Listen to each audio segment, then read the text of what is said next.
చాలా బాధేసింది అధ్యక్ష. ఎందుకంటే మరి మా ప్రోటోకాల్స్కి సంబంధించినటువంటి ఇష్యూలో మీరు ఇన్వాల్వ్ అయ్యి మరి జిల్లా కలెక్టర్ని పిలిచి మాట్లాడినటువంటి మీరే ఒక మహిళగా నేను మాట్లాడుతున్నప్పుడు ఒక సీనియర్ శాసనసభ్యురాల్ని మంత్రిగా పనిచేసినాను.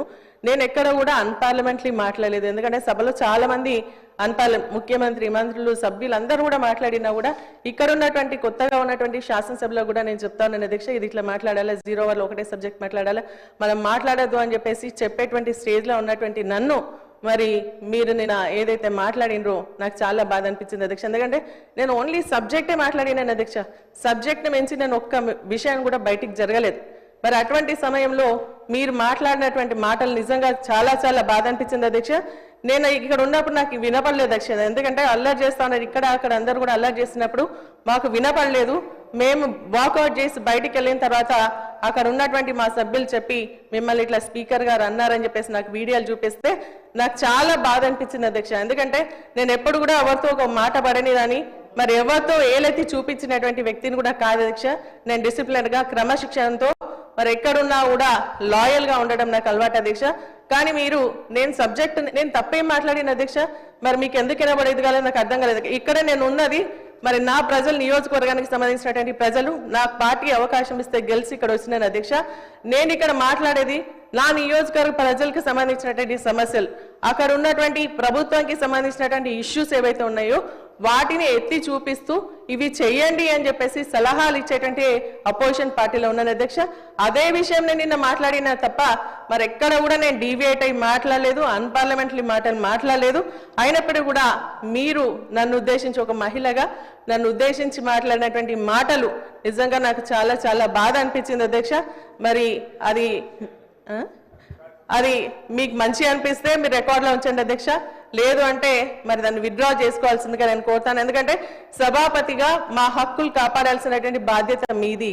ఒకవేళ మేము మాట్లాడుతూ ఉంటే, ఎందుకంటే ప్రజల మెప్పు కోసం మాట్లాడతాం, మరి అటు ప్రజలకు సంబంధించినటువంటి ఇష్యూస్ మాట్లాడతాం, అధికార పక్షాలకు సంబంధించినటువంటి మరి వాళ్ళకి నచ్చకపోతే వాళ్ళు చెప్పాలి అధ్యక్ష.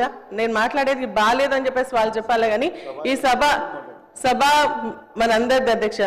మరి మేము మాట్లాడేటప్పుడు మీరు మాకు అవకాశం ఇస్తారు. అవకాశం ఇచ్చినప్పుడు మేము మాట్లాడుతూ ఉన్నప్పటి సమయంలో మీరు అట్లా, ఎందుకంటే మీరు చూసిన అధ్యక్ష మహిళల్ని పట్టుకొని మన ముఖ్యమంత్రి గారు మమ్మల్ని మాట్లాడడం జరిగింది అధ్యక్ష, అన్పార్లమెంటరీ మాట్లాడి ఇంకా కొంతమంది అయినా కూడా మేము సైలెంట్గా మా నిలబడి నిరసన వ్యక్తం చేసినమే తప్ప ఎప్పుడు కూడా మేము మరి దాని పరిధి దాటి పోలేదు అధ్యక్ష. నిజంగా చాలా చాలా బాధ అనిపిస్తుంది అధ్యక్ష. అది మీకే వదిలేస్తా ఉన్నాను, నాకు అవకాశం ఇచ్చినందుకు థ్యాంక్స్ అక్క. కానీ ఇటువంటిది మరి ప్రాక్టీస్ ముందు కూడా జరగకూడదు, ఈ సభకు మంచి సంప్రదాయం కాదని చెప్పేసి కూడా నా విచారాన్ని వ్యక్తం చేస్తూ సెలవు తీసుకుంటున్నాను అధ్యక్ష. Thank you. శ్రీమతి సునీత లక్ష్మారెడ్డి గారు అంటే మాకు ఎన్నలేని గౌరవం. అందులో మహిళలంటే రన్నింగ్ కామెంటర్తోనే వచ్చింది. ఇది ఎవరు మాట్లాడుతున్నారు? అక్కడ కాదు సార్, మీదికే మాట్లాడుతున్నారు.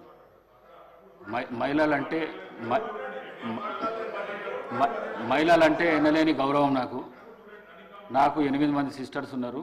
నేను మహిళలను చాలా ఎక్కువ గౌరవిస్తాను. నేను ఈ సీటు మీద ఉండి నేను మిమ్మల్ని అనుకోవడం మాత్రం చాలా పొరపాటు. అది మీరు మాట్లాడేటప్పుడు రన్నింగ్ కామెంటరీ ఇక్కడి నుంచి అక్కడి నుంచి వస్తున్నది. వారు మాట్లాడేది వినబడతలేదు, నాకే వినబడతలేదు, మీకు వినబడుతుందా అని చెప్పిన. మిమ్మల్ని ఉద్దేశించి వినబుద్ధి అయితే లేదు నా మాట్లాడింది అని చెప్పినా కానీ వారిని ఉద్దేశించి చెప్పింది కాదు నేను. మీరు తప్పుగా భావించిండొచ్చు. మీ మనసు కష్టపడితే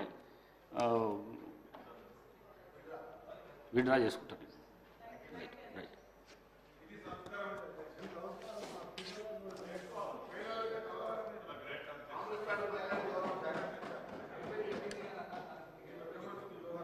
కోరం కనకయ్య గారు.